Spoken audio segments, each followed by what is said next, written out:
Greetings, everyone. So tonight, I wanted to talk to you about the narcissist and crying. And I personally do not believe that narcissists have real feelings the way we do.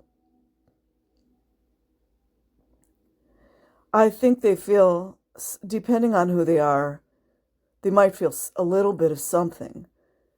But, and also too, I think of how they have no empathy. So that shows you a lot. However, narcissists do cry. And I believe that when they cry, it is strategic, and also when or if they cry, it has to do with things not going the way they want them to go, or people finding out who they truly are because their false facade has fallen off.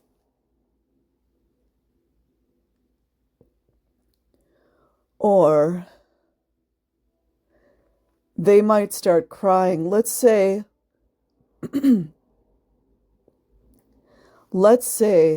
that a narcissist starts to cry when someone has passed away, gone to the next place, deceased, whatever you want to call it. When they cry, when that person cries, it's not because they really miss the person who died. It's not because they really cared about that person. What they're crying about is what they can no longer get from that person. Maybe it's money. Maybe it's getting spoiled.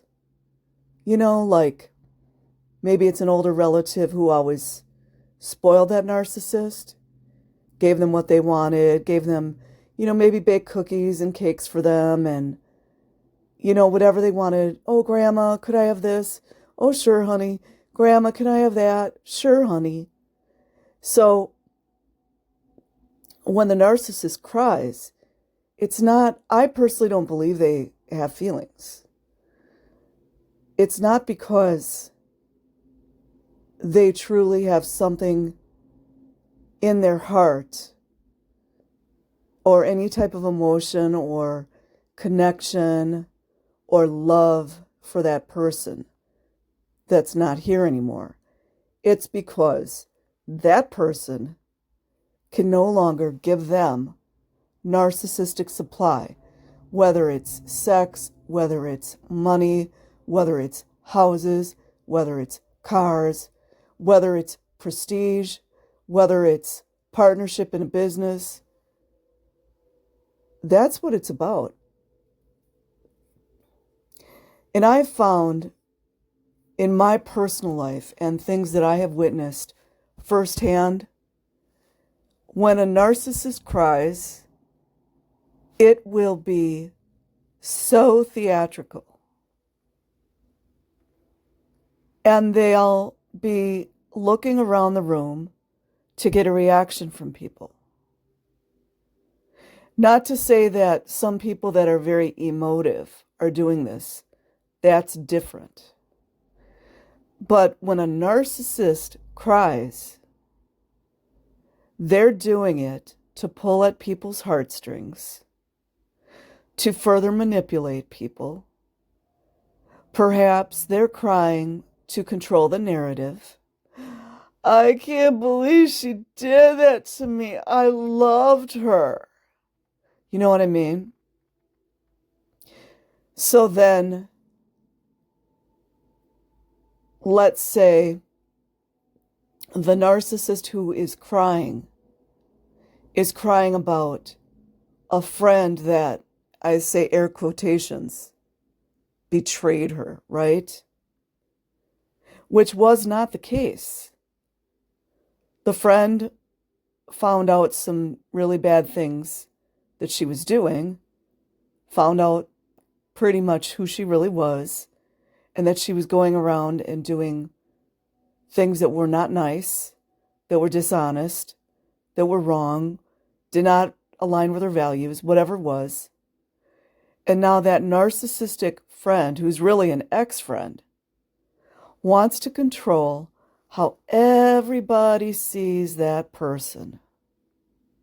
So they start crying and they're like, I can't believe she did this to me. I was such a friend to her. And how could she betray me like this? You know what I mean? So, honestly, I think one of the words or prevalent feelings, or how do I say this? Something that is always present every single time in a narcissist is manipulation. And I've often wondered, are there people that are not narcissistic that are manipulative? And that would be probably for me a 5-hour discussion. I think there are people that are not really narcissists that might sometimes do manipulative things. And a lot of people talk about, oh, it's a spectrum, like it's on a spectrum. I don't like to think of it in that way. That's my opinion, the way I look at it. But when the narcissist cries, it is, one, to get a reaction from you. I'm going to just list a whole bunch of things that it could be. 2, it is to get sympathy from you. 3, it might be to get sex from you. Oh, I love my girlfriend so bad and she dumped me, right?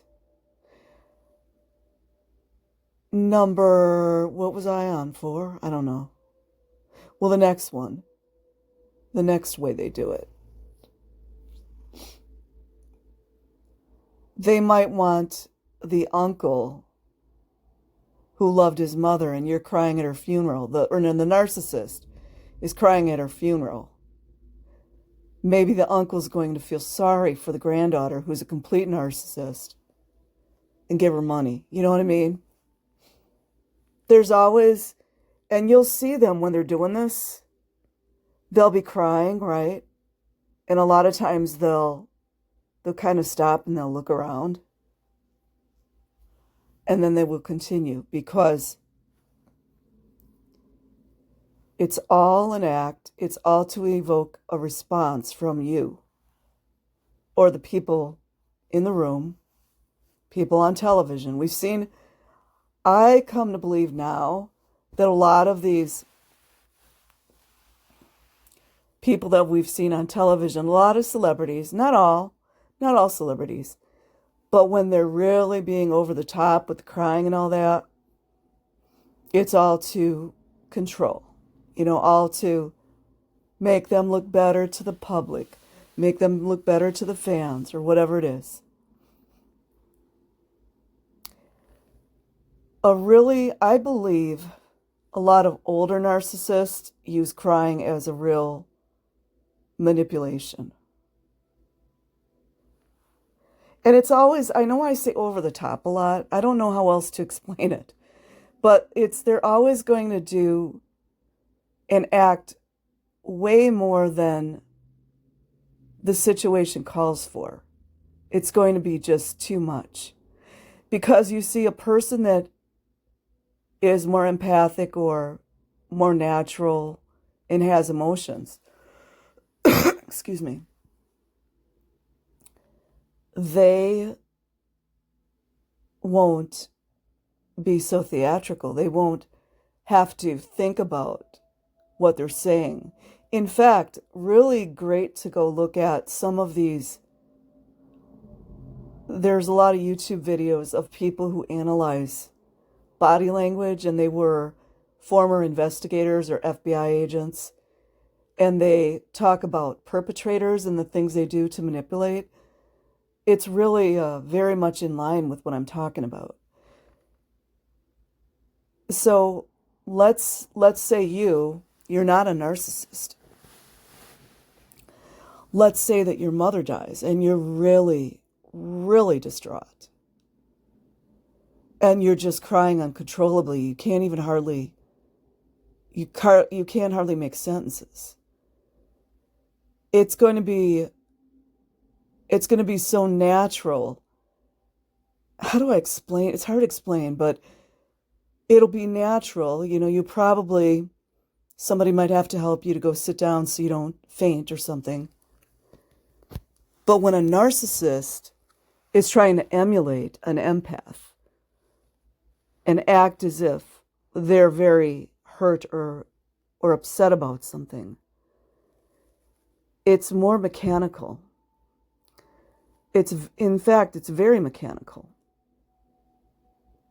And it's always, always, always about the manipulation. And in the back of their minds, their warped, sick, manipulative little minds, they have a plan in the back of their head of what they want to accomplish from their manipulations. And all narcissists are different.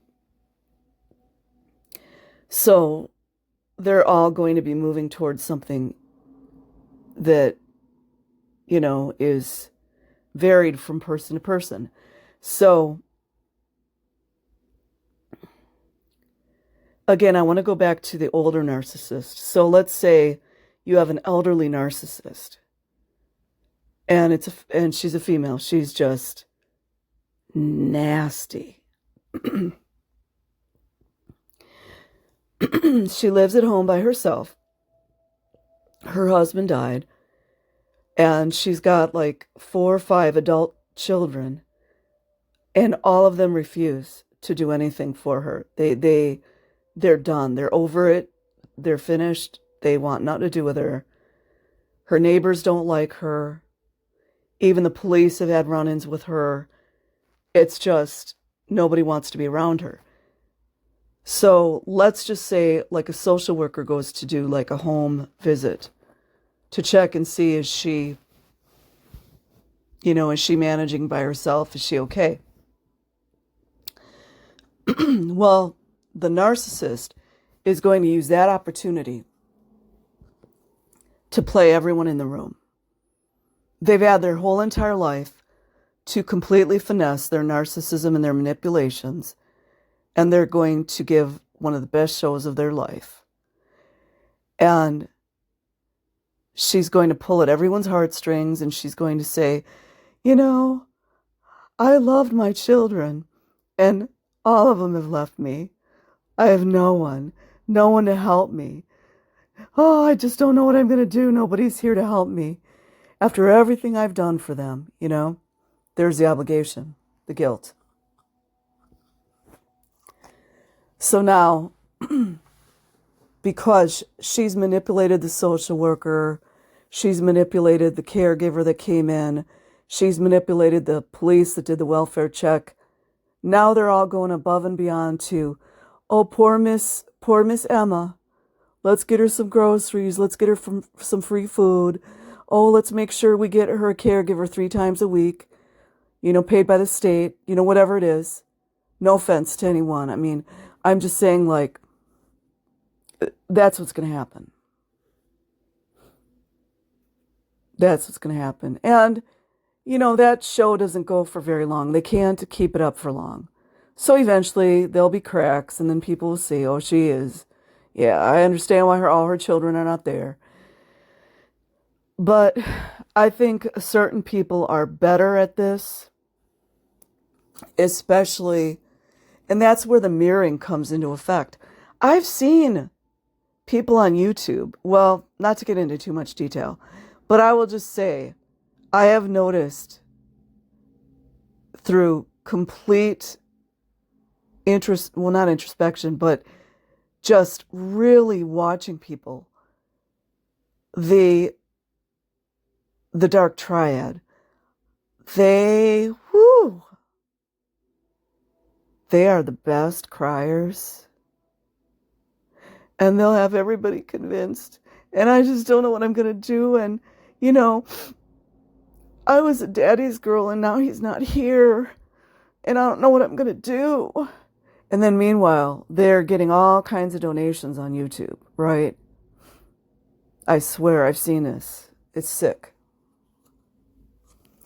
And I've gotten so acquainted with this kind of behavior that I predicted things that would happen. But me being into the law of attraction, knowing that it's real, I remove myself from those situations.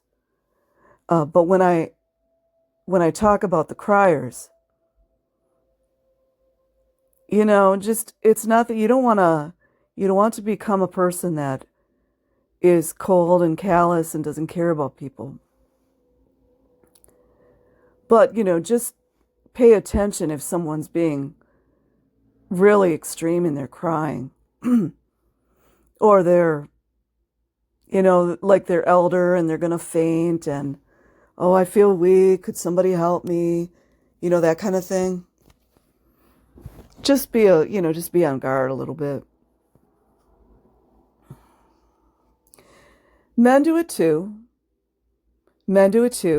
I think how it would be displayed in a heterosexual man would be different than if you saw it in a homosexual man, because how they present themselves, you know, to the world, it's different, you know. But, you know, I feel like when there's an audience, that's when they start crying.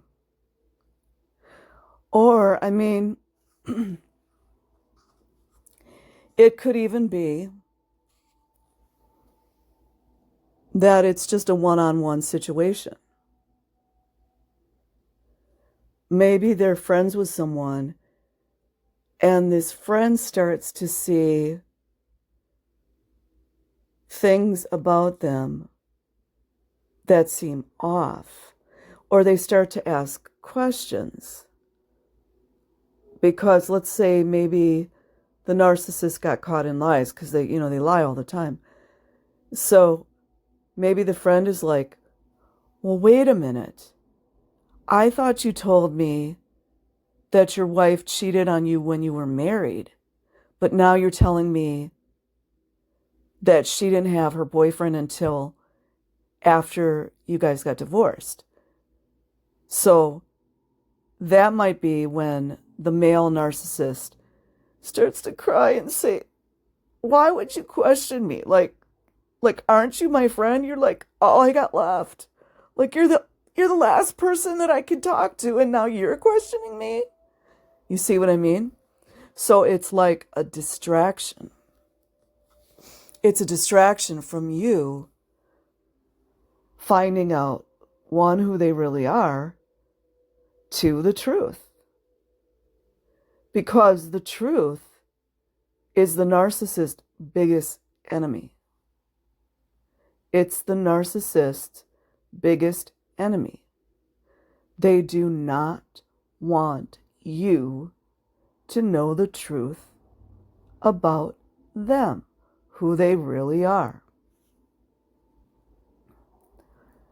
Now, I would say a child, and I don't want to pick on children too much, but let's just say you did have a child who was becoming more narcissistic. If you saw a child out like at the park or something and just raging and crying and screaming, and that could be a narcissistic child. Now, I don't want to dispute that there are a lot of children that are traumatized. So we have to make sure that we don't confuse the two, because that is, you don't want to do that. You know, that's important that the child is cared for. And me personally, I feel bad for a lot of the children that are becoming narcissists, because it happens in trauma. So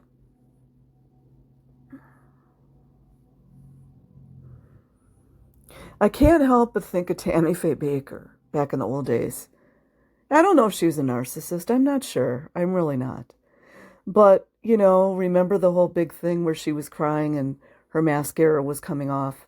I don't know her personally. I don't want to say she was a narcissist, if I don't know her or, what she was about. But it's like, it always doesn't seem like something seems a little bit weird or a little bit off when they're crying. And I've also noticed that I would put it like this: a more toxic person or a narcissist, if they cry, they don't cry at the times that more empathic, kind-hearted people do, like more normal. I don't like to use normal too much, but someone who's not disordered, they will cry at the strangest times. Or they might, let's say it was you and your husband arguing. Let's see, I'm going to use heterosexual couple as an example. You're arguing right before bed because why not, right? Because that's what unhealthy people do. Well, when you're with a narcissist, everything's really unhealthy. But now, let's say, okay, I'm going to reverse it. Let's give the guys a break. Let's say it's a heterosexual couple and the woman is a narcissist. And the guy, he's just a really good dude. And he's just looking at her like, well, all I wanted to do was just talk to you about the budget. I mean, honey, you're spending a little too much money, and I'm working a lot of extra hours, and I would really appreciate if we could just sit and work on this budget together. He's being reasonable, decent. Probably not good to bring up before, time to go to sleep. But then she starts bawling. Well, I asked you if it was okay if I bought that outfit, and you were like okay with it, and now you're making it like such a big deal, like I can't even buy clothes, and like just because I have lattes like twice a week, like that I'm a bad person. So the female narcissist, she's going to, one, make it all about herself, because that's what they do, and then two, it's a distraction. It's not even like, let's take everything we're talking about, budgeting, right? And let's take it off of that and make it that I'm a bad person. Just because her husband said, let's, get a budget going. So it's like the most manipulative thing I've seen people do with crying.